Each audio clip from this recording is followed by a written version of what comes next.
Masdan ang lalaking ito at baka nakikilala ninyo. Isang madaling araw nung nakarang buwan, dalawang magkakasunod na kaso ng sadyang panununog ang nakuna ng CCTV. Sa isang anggulo, makikita na may dala itong plastik na hinala ng mga barangay na naglalaman ng gaas. Kaya mabilis kumalat ang apoy. Sa unang kuha ng suspect, tila nahihirapan itong paliyabin ang isang bahay. Lumipas siya sa mas malapit na bahay at sinindihan muli ang tila kapirasong tela na nilagyan ng gaas. Nagtagal ito at sinigurado pa at umalis. Pero bumalik para matiyak na nagliliyab na. Kinunan pa niya ito sa cellphone. Nang naglalagablab na ang apoy, agad itong tumakbo. Sa puntong ito, nakita na sa CCTV ng barangay ang sunog. Nagsusunog doon sa may iskinita. Nagliliyab na. Pinuntahan nung kasama ko isang tanod, hindi na nakita. Gawa namin, umikot kami. Hinanap namin yung nagsusunog.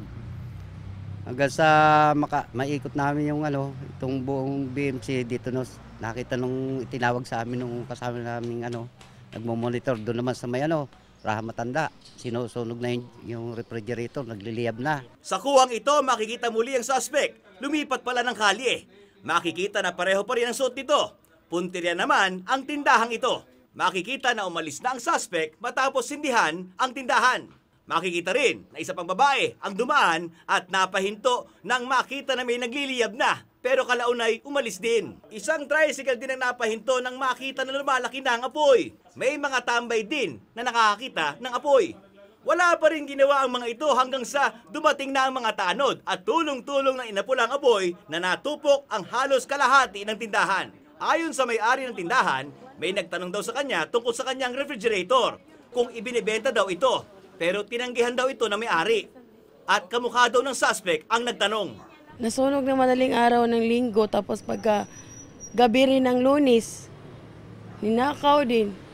Napatay rin ng barangay ang apoy pero dismayado sila. May mga taong dumaan habang nag-aapoy ang rep. May mga taong dumaan na para silang walang pakialam. So dapat magkaroon tayo ng concern kahit na, di ba, makialam tayo kung nakita natin ng mga ganyan, sumigaw. Michael Pahati, Nakatutok, 24 Oras. Sino na yung mayari niya, yung babae? Gising na. Oo, nagising.